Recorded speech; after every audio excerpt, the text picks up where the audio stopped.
जैसा कि आपने थंबनेल में देखा कि सबसे ज़्यादा शक्तिशाली कौन, बरम या मसान। आज इसके बारे में हम लोग बात करने वाले हैं। देखिए, बरम एक उच्च क्वालिटी की शक्ति है और मसान एक तामसी शक्ति की क्वालिटी है, शक्तियाँ हैं। तो बरम और मसान में बहुत ही भेद होता है। दोनों शक्तिशाली होते हैं, क्योंकि मरने के बाद मसान ही हमें मुक्ति धाम तक ले जाता है, मुक्त कराने में हमारी मदद करता है। और बरम हमारे जीते जी हमारे दुख सुख में भागी बनकर हमें उच्चतम स्तर तक पहुंचाने का कार्य करते हैं। तो किस प्रकार से हम किसे कहें बड़ा, बरम बाबा को या फिर मसान बाबा को? क्योंकि दोनों का कार्य अलग अलग होते हुए भी दोनों मनुष्य जात के लिए काम करते हैं और गलती होने पर दोनों चढ़ बैठते हैं। और जब ये दोनों गलती होने पर चढ़ बैठते हैं तो इनको बहुत ही मुश्किल से मनाया जा सकता है, बहुत ही मुश्किल होती है इनको मनाने में।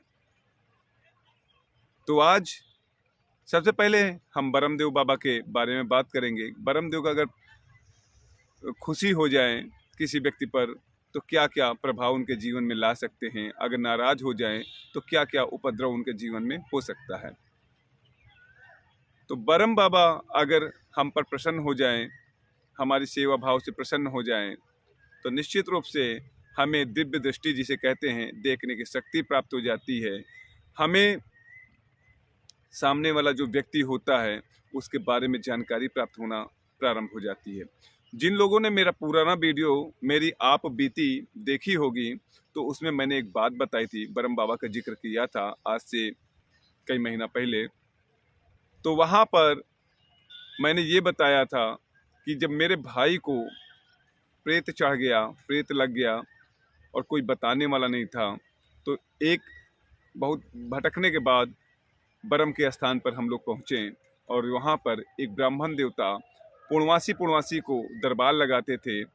और जब उनकी दरबार 11 बजे प्रारंभ हुई और मेरा भाई मरणासन की अवस्था में वहीं दरबार के बगल में पड़ा था, तो उनकी नज़र मेरे भाई पर पड़ी और उन्होंने सबसे पहले उन्हें बुलाया, मेरे भाई को बुलाया और बोला कि घर से माटी लाए हो तो उसको हमें दो।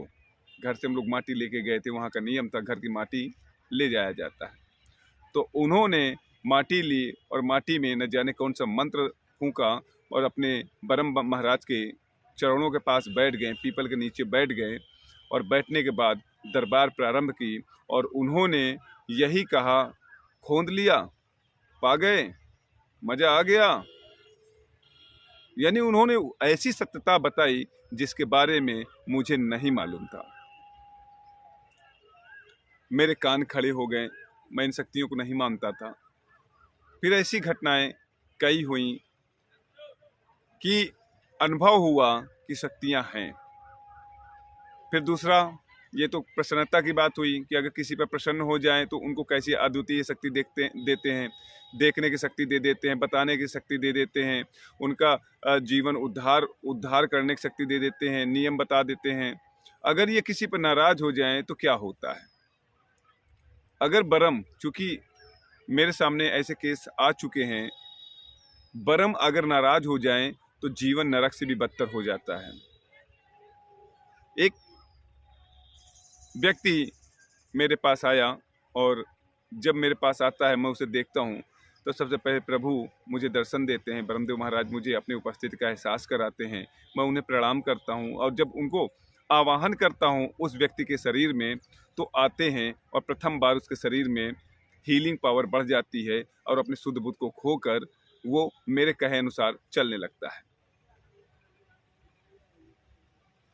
तो जब मैंने उनसे पूछा कि आप महाराज इसके शरीर में क्यों हैं, आप ये हैं तो इसके शरीर में क्यों हैं, तो उन्होंने बताया कि इसने मेरा अनादर किया है, मैं इसके घर का हूँ और इसने कच्छ मच्छ खाया है और ये हमेशा इसमें रहता है। मैं इससे पूजा चाहता हूँ और ये मुझसे भागना चाहता है। तो ऐसे व्यक्ति को जीने का कोई अधिकार नहीं है, मैं इसको अपने साथ ले जाऊंगा। घर वाले सुन के डर गए, मुझे भी थोड़ा सा भय लगा कि ब्रह्म महाराज से लड़ना इतना आसान नहीं होता, इसलिए कि ब्रह्म खुद एक ऐसे शक्तिशाली होते हैं, जितना हम तंत्र मंत्र जानते हैं उससे कहीं ज़्यादा वो जानते हैं। हम जिनका सुमरन करते हैं वो हमसे पहले उनका सुमरन करना शुरू कर देते हैं, जो हम बताते हैं उनका काट करना वो प्रारंभ कर देते हैं। तो उनसे पार पाना भैया आम बात नहीं है, बस उनको प्यार से, स्नेह से, दुलार से मनाया जा सकता है, विनती से, अन्य से करके मनाया जा सकता है, नहीं तो कोई शक्ति उन्हें मना नहीं सकती, उनका कुछ बिगाड़ नहीं सकती। दूसरा, अब मसान दादा पर हम लोग आते हैं। तो मसान दादा की वो शक्ति होती है कि अगर ये प्रसन्न हो जाए तो ये जीरो से हीरो बनाने की शक्ति रखते हैं, सामर्थ्य रखते हैं। व्यक्ति दरबार लगाता है, ये भी देखने का, दिखाने का काम करते हैं, सामने वाले को बताने का काम करते हैं और दरबार को चमकाने का ये काम करते हैं। देखते देखते मैं, जैसा कि मैंने कहा, व्यक्ति को जीरो से हीरो बना सकते हैं। ये कई कार्य को करने में सामर्थ होते हैं। छोटे मोटे भूत प्रेत जो इनके एरिया में रहते हैं, उस व्यक्ति के शरीर में रहते हैं, उनको बाहर कर देने का कार्य करते हैं, एक सटीक का कार्य करते हैं। और दूसरा, अगर ये नाराज हो जाएं तो नरक जीवन कर देते हैं। अच्छा, एक चीज़ मैं आपको बता दूं, यहाँ पर मसान दादा की, अगर मसान दादा किसी के शरीर में लग जाते हैं तो उनके लक्षणों को आप जान लीजिए। आप घर बैठे बैठे उन लक्षणों को, अगर आपके आसपास ऐसा व्यक्ति है तो आप पहचान बड़ी आसानी के साथ कर सकते हैं। जैसे मसान अधिकांशतः महिलाओं या औरतों को पकड़ते हैं, उन पर मसान की प्रक्रिया बहुत ज़्यादा की जाती है पुरुषों की अपेक्षा।